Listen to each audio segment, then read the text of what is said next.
President Obama will deliver the State of the Union address tonight. And he'll do it in front of the Republican majority Congress. The director of the Marquette Law School poll, Charles Franklin, is back with us. Hello, Charles. Good evening. Did you see the editorial in the Chicago Tribune today suggesting that the State of the Union should be canceled tonight for that? And it wouldn't be unprecedented because it's happened twice before. On the grounds of what's the point? Exactly.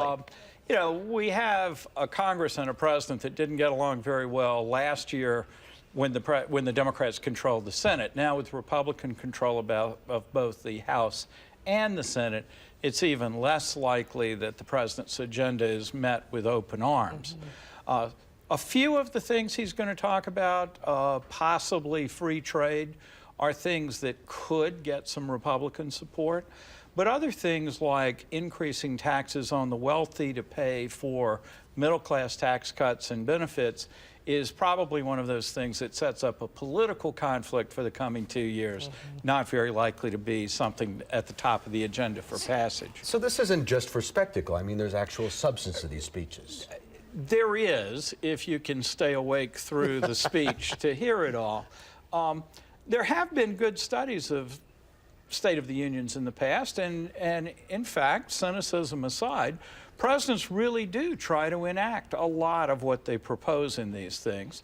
And if they have a supportive Congress, a fair bit of it does actually get through in one form or another. But when we look at the loggerheads between the president and Republicans in Congress over the last few years, and now with Senate control as well by the Republicans, I think it's very unlikely that the major things will go through. But what they will do is set up the sides for the political debate leading up to 2016, setting the stages and the terms of that debate, if you will.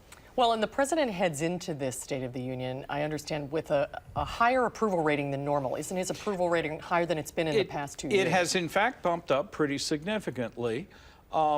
It had been down in the low 40s. It's now up in the mid to upper 40s, and at least the ABC Washington Post poll this week put it up at 50%, and Gallup actually had it over 50 in the last week at some point.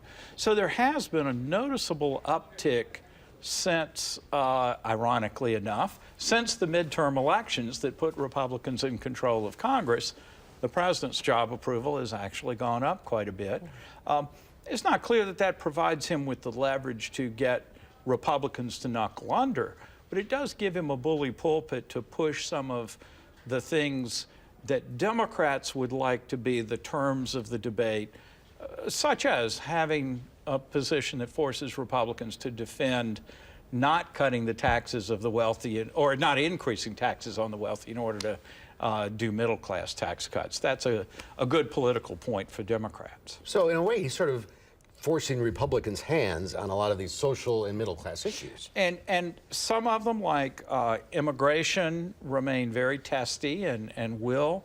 But the bigger question of the flat wages of the middle class up to the top 60th percentile in wages, where middle class wages have not gone up while the amount of income and wealth to the top income brackets has gone up quite a bit. That's an underlying issue that you're even hearing Republicans talk about. Mitt Romney mentioned income inequality the other day.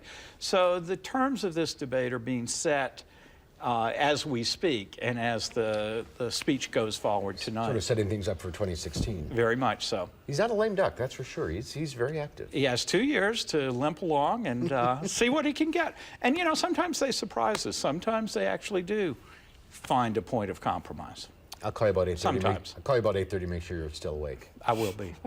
Thanks, Charles. Thanks, Charles. Good to see you.